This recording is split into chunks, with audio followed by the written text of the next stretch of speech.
That's what I want this show to be about. And the fact that you've been able to give that to me, I appreciate it. I hope I can give it back to you. And with that being said, I'm going to give it back to you with one of the great comedians. I mean, this guy, what can I say other than, how is he that old and has a better hairline than I do? No, but really, he's a great comedian. My friend and yours, let's give it up for Casey Eastwood!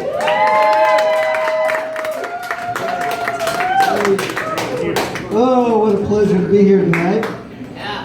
This hairline I got, a lot of drugs back in the 60s. A lot of drugs. Nah, I gotta confess something to you guys. The other day, I smoked weed for the first time. In 40 years, I'm 60, okay? I was born in the late 50s, so I kind of grew up in the 60s and 70s. So yeah, first time in 40 years that I smoked weed the other day. Now let me tell you. How was it? Oh my God.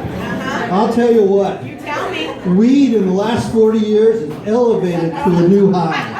I'll tell you. I was so high, when I got home, I started watching movies with dinosaurs in them. And by the third movie, I could tell you which ones were using real dinosaurs.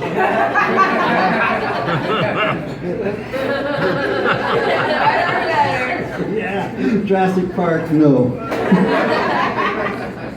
So, you know, I was getting ready to retire from the military, which I did retire from the military. But just before I retired from the military, about 90 days out, they took away my office and put the person in that's going to replace me.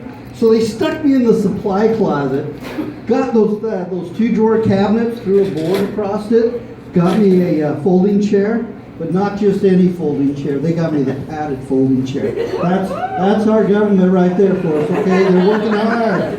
And they even put a phone on that desk for me. And they told me, said, look, this is your last 90 days. Do not get in trouble. Just stay away and do not get in trouble. But with all your experience and everything with these young airmen, you know, when they need some help and they need some advice, go ahead and help them out. Give them some advice.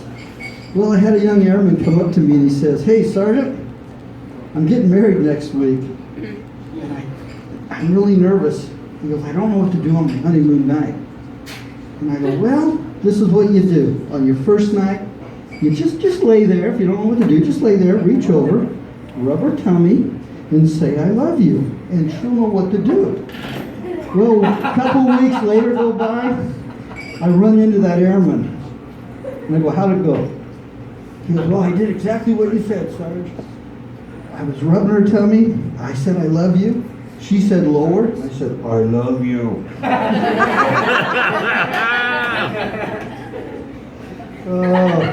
And now I finally officially retired. So now I'm trying to entertain my time with things, you know, like being a comic isn't enough, you know. So I've always wanted to be a food server in a restaurant on Valentine's Day, okay? Because I want to go get a stack of imitation diamond rings, all right? You know where I'm going with this. Yeah. So when I bring your food out, guys, and there's a ring on your partner's plate, and that partner picks up that ring and starts going, oh, it's about time. I want to hear you explain to her or him why that ring is not theirs. And not only that, I want you to explain to them why that ring is phony too. Oh, coffee. Who likes their coffee? Huh? I'll tell you what. I love my coffee, but I don't like going into a coffee shop. I love going out and buying coffee. I love buying the beans, grinding my own beans. I just love coffee. It doesn't really matter, but I like doing it at home. I love the smell, the aroma. So I was out one day looking around, and I found a packet of coffee that had shroom powder in it. This is no lie. This coffee had shroom powder in it. And I pick it up, and I'm looking at it, and this coffee says, every cup is magic. On the package. And I'm like, I gotta have this. So one morning, I'm like having a really, really bad morning. You know, one of those mornings you have where you get up and stub your toe, things just aren't right, you just want to stay in bed forever. So I finally make myself down to the kitchen. I get the coffee going. I'm into this coffee, 2 cups by now, okay? My bad morning was awesome, freaking awesome. I felt so good. In fact, I felt so good, I took off all my clothes and started running around naked out in the yard. My lady, she's yelling at me, "Get back in here! Look, the neighbors know you're crazy. Now they can see your nuts." And so I go back in the house. I go back in, and I close the door, and I'm still feeling really awesome. All of a sudden, there's a knock on the door. I open it up, still naked, open it up. There's 2 police officers there. I'm standing there naked. They're looking me up and down. These guys didn't take me to jail. They did something even worse. They wrote me out a ticket. Now, the ticket was not for indecent exposure. It was for inadequate exposure. Ruined my day. Oh, you know, I was about 13 when waterbeds were the big rage. Everybody had waterbeds. Do they still make waterbeds? I mean, they do, but who has one? Okay, yeah, I don't know how many of you remember or used to. Parents. Well, my parents, when I was about 13, they had to have a waterbed. So one night, I was in bed, and I forgot to close my bedroom door. And I think they thought everybody was asleep, because all of a sudden I could hear this noise. Like a wave going back and forth, you know, and other human noises that a 13-year-old boy should not hear their parents making. And I'm like, oh God, no. Pull the blankets over my head, and I'm praying to God, God, take me now, you know. Well, God didn't take me. Finally, the noise stopped. And I pull the blankets down off my head, and I'm staring at the ceiling, and all of a sudden I see some movement out of the corner of my eye, and I look. And it's my dad, butt-ass naked, running down the hallway to the bathroom, wearing nothing but a smile, an eye patch, and a pirate's hat. And you know, that traumatized me so bad that to this day I have not seen a single Peter Pan movie. I did see a poster, and my dad looked just like Captain Hook. Mirrors. You guys remember the mirrors on the ceilings? Remember when that was a big thing? Mirrors on the ceiling above the bed? Yeah. When I got married, I had mirrors on my ceiling. But I finally had to take those mirrors down. Because I got tired of waking up to a naked skydiver coming at me every morning. So let me tell you about condoms back in the 70s, okay? Yeah, buying condoms was not like it is today, where you just run into the local Buc-ee's and pull them off the shelf with a 6-pack of beer and grab your condoms and go.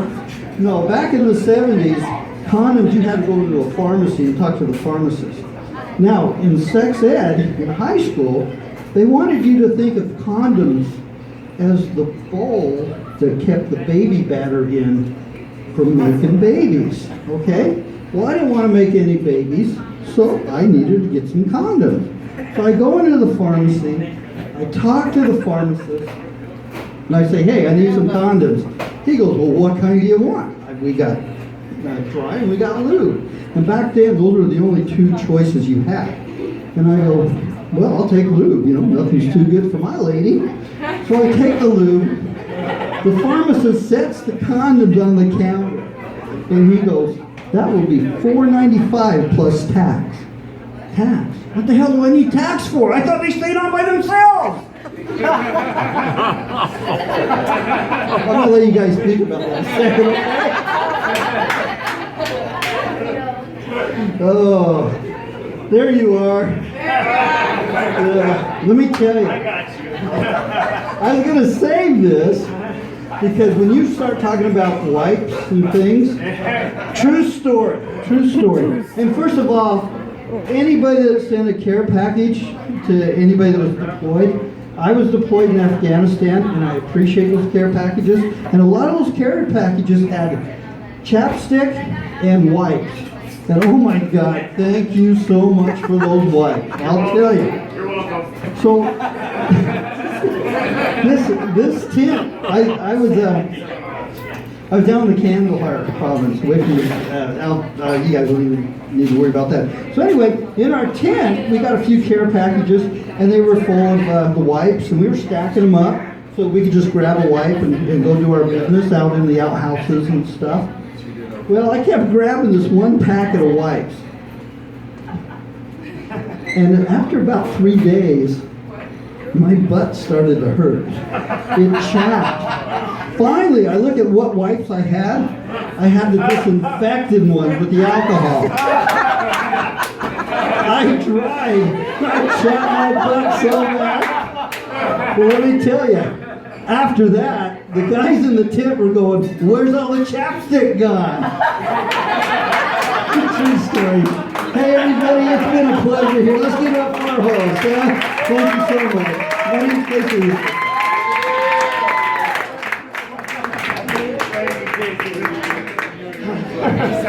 I gotta stop laughing before I can talk.